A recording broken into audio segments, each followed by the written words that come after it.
Hello and welcome to Full Wet Formula One with your host that's as useful as a full wet tire.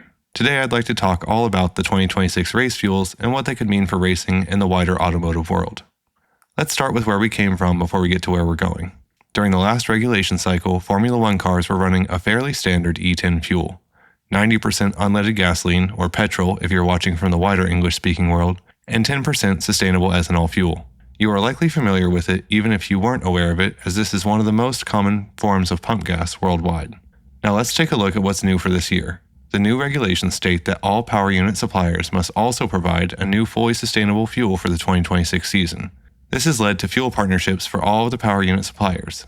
Audi has teamed up with Castrol, Ferrari with Shell, Red Bull has ExxonMobil on their side, Aston Martin is powered with Aramco, who have been providing the sustainable fuels for previous F2 and F3 seasons, and Mercedes maintains a relationship with Petronas. So what does advanced sustainable fuel mean? The FIA has ordered that the advanced sustainable component must be derived from a renewable feedstock of non-biological origin, municipal waste, or non-food biomass. So in English, the non-biological component is primarily hydrogen created from electrolysis, the process of splitting hydrogen atoms out of water molecules. The non-food biomass will be algae or wood-based, both of which are great sources of captured CO2. Algae, for example, rapidly captures carbon and can produce lipids, which are natural oils or fats that can be processed into fuels, and carbohydrates, which can be fermented into bioethanol. They will use these raw ingredients, as well as products like hydro-treated vegetable oil, to create all new race fuels for the 2026 season. These fuels must also produce 65% CO2e when compared to traditional fuels. CO2e simply means carbon dioxide equivalent, which is just a way of saying all of the greenhouse gas emissions including CO2, methane, carbon monoxide, etc.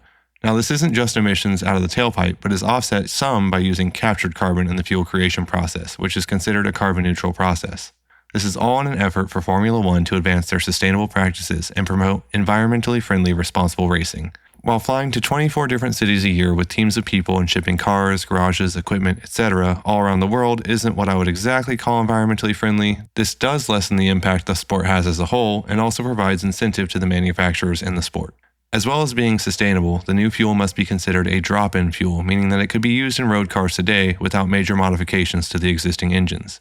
This is part of Formula One's commitment to innovation in the wider automotive and motorsport world, which helps attract and keep large automotive manufacturers in the sport. Pushing these innovations in F1 helps to fund research and development for these manufacturers that can then be used in the cars we drive.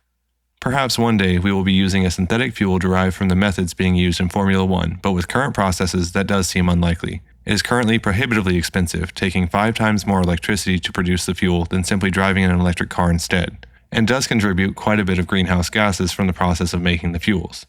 There are ways to reduce greenhouse gas production in the fuel making process, such as direct air capture of CO2, but that method is nearly 8 times as expensive as simply driving an electric car.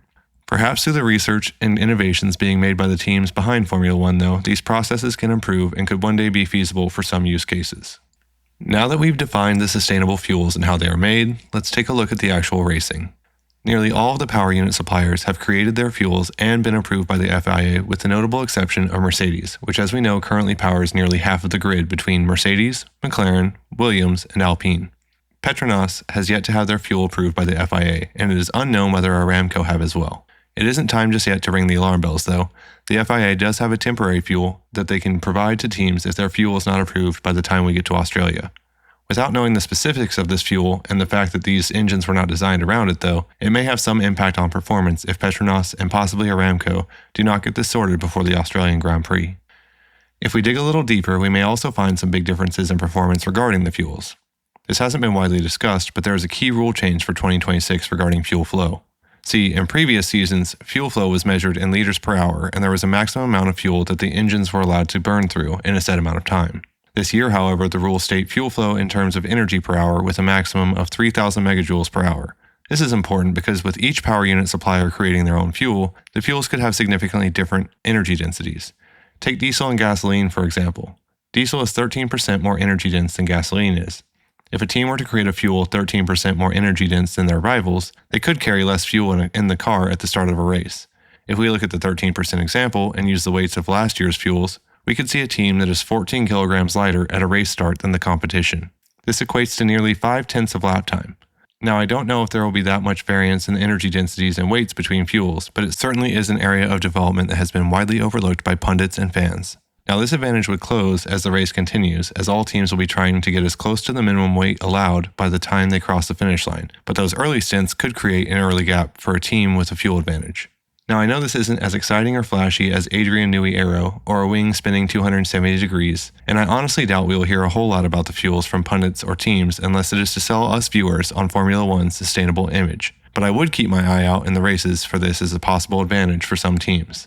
If we do see a team with a sizable early stint advantage that seems to shrink as the race goes on, however, the fuels may become one of the hotter talking points of the season, so definitely keep a lookout for that, as well as looking at this area of development as the regulation cycle matures.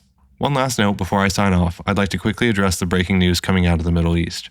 With the joint US and Israeli strikes on Iran, Iran has retaliated with strikes all throughout the Persian Gulf. With missiles flying back and forth throughout the region, Formula One teams have redirected their travel plans, canceled the 2-day tire test that was supposed to take place in Bahrain this week, and Formula One has released a statement that they will be closely monitoring the situation in the Middle East as to whether or not the 4th and 5th races in Bahrain and Saudi Arabia will continue as scheduled. Our thoughts are with those affected by the recent violence. As always, thank you for watching if you've made it this far. Don't forget to like and subscribe if you've enjoyed your time. It really helps the channel out. And stay wet.